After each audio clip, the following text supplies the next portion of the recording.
Hey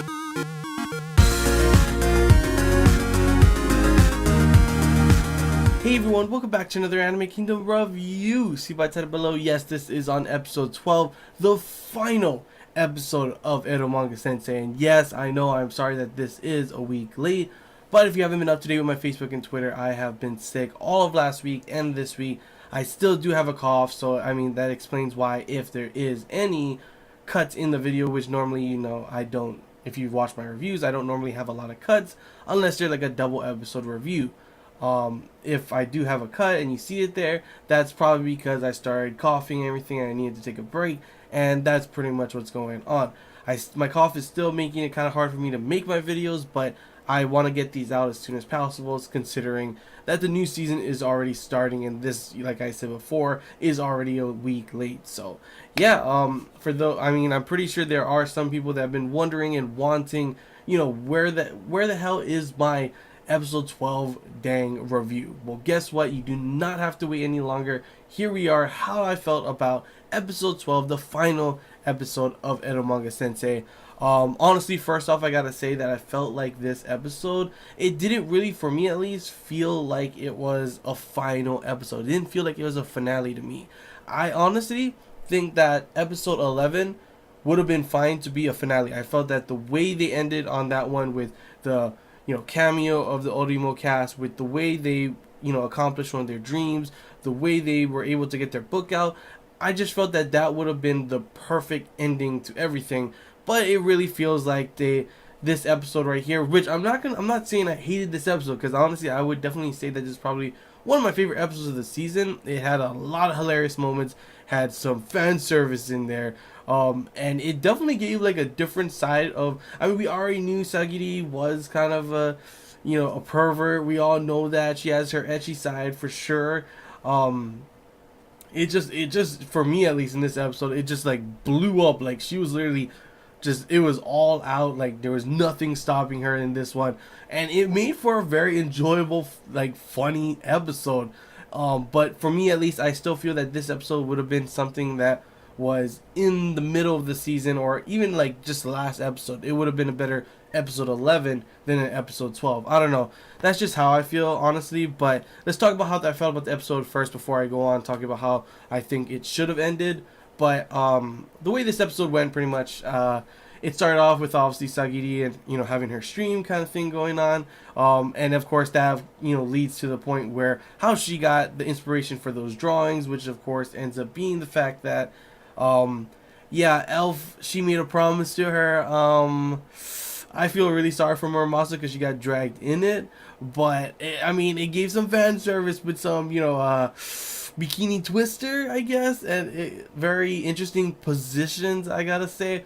And like I said before, like this episode really highlighted the way Sagiri's, her inner pervert kind of personality came out, and she's in control. Like, you gotta do this, and like, nope, you have to. Like, she was literally gonna be like, you have to do this or else, kind of thing. And there's no other option. It's like, oh, okay. And like the moment when they were like holding that one position for the longest time, and she's like, if you guys, you know, fall down one position, that's one article of clothing that's gonna go away. And I'm over here like, there's only two things that can possibly go away. So it's like, yeah, you don't want to fall, which makes it kind of hard when she ends up leaving them in that position for the longest time. But luckily, I guess since she did leave them for the longest time, and she kind of thought of something else different later on because of the events that happened after, she was okay with it, because that would have sucked, honestly, for them. I mean, for us, it would have been like, you know, but yeah. It was interesting, too, to see the fact that Tomoe ended up making another appearance in this episode. And it continues to kind of, it's weird for me, because I actually was excited when they showed Tomoe before, and they were talking about how they needed someone to, like, for inspiration for, what's it called, Sagiri to make someone with bigger boobs, with bigger oppai, and we saw Tomoe, and it seemed like that would have been her time to kind of have a little focus on her, as it focused, you know, we had a focus on everyone from Muramasa and Elf to Sagiri, and even Megumi, and she even showed up in this episode too, which that's why one reason I love this episode a lot, is the fact that they showed all the girls as well. That could be the reason why they wanted it to be the final episode, but still, this could have, in my opinion, been, last episode would have been fine for this one, you know. But yeah, like I feel that I wish honestly that we had more time with Tomoe. I kind of like her character. We didn't get to see enough of her in my opinion, but it was interesting to see that little part of her in it with her showing the dojin of their new work and everything, and just to see her personality and her acting. Like, obviously she does have some feelings for him, as you saw at the very end. Sure, she said, if you become rich and famous, then I'll marry you. And of course he's like, oh, you're only in for the money. But she had that one look, so I'm pretty sure she obviously does have feelings for him, which means that yes, it was a potential character to be in the harem. But that's probably something that happens later on in the light novel, just not now. But yeah, after that, obviously we see Sagiri once again, super like just full on like give me my porn practically, acting like a cat and like I'm gonna scratch him. It's like, what the heck, are you a cat? And she's like full blown like she ain't giving up that porn, and she's all giddy over it and such. Like, that's gotta be so awkward considering that is his little sister. Sure, they're not blood related, but come on, it doesn't even have to be a little sister. It could just be like a younger friend of yours that you've known for like the longest time, a cousin or anything along those lines, and that would be so awkward kind of thing.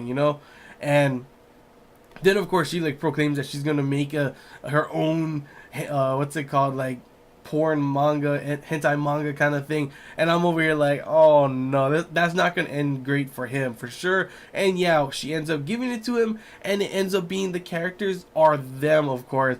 And I mean, even if they weren't related, there's just an awkward thing to read. It's like, you have feelings for her, and all of a sudden you see this kind of stuff and you're just like blushing like crazy, and you cannot, like, you just like, I wouldn't be able to. I'd just be like, what the hell, I cannot read this, or at least not in front of you with expectations of her like, how is it, I'd be like, oh, yeah, especially considering the fact that after that was the funniest part, is the fact that it makes sense considering she doesn't go to school, pretty much she's a shut-in and everything, so she probably doesn't really know much about taking a class with the human anatomy and everything. And of course she knows how to draw for herself, but she doesn't really know how to draw the male parts down there, obviously, for the fact that she got it wrong in the placement and shape. And I'm over here like, okay, maybe shape because she's never seen it, but where the hell where are you gonna place it? Like, I don't want to see like where the hell it was placed. Like, is it like up on his chest or something? That would kind of make sense, because maybe she thinks it's like opie or something. So it's like, hey there, here's here's my dingaling over here. I would literally just be cracking up.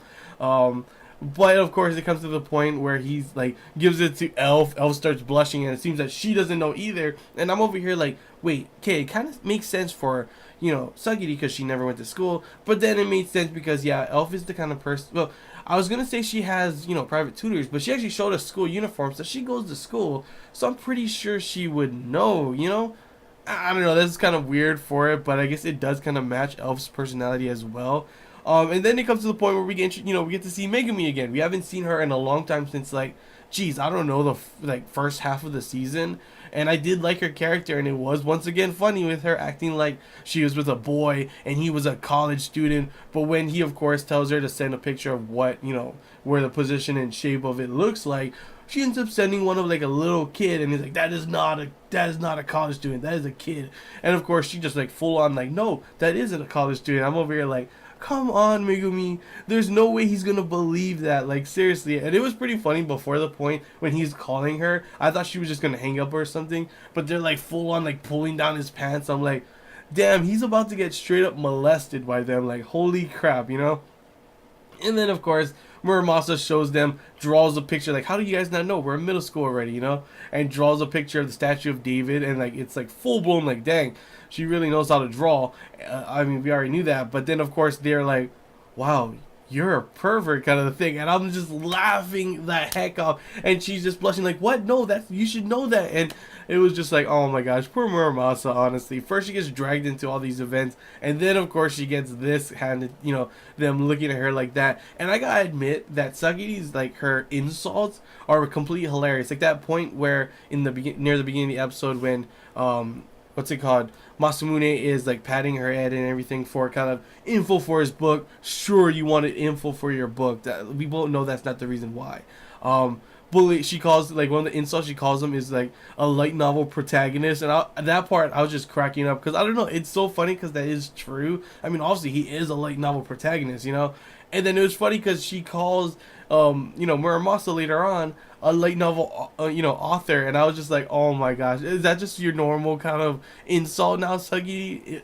It was funny. I'm not gonna lie, but yeah, overall that was pretty much the end of the episode. After it showed, like how it's been for a while, that Sagiri is. I guess that's why it's kind of okay for an ending of the entire season, because it showed how much Sagiri has grown, that she was able to open the door and say goodbye. And then of course it ends with her normal, someone calling her Eromanga-Sensei and her saying, I don't know who that is, kind of thing. And that was of course the end of the episode.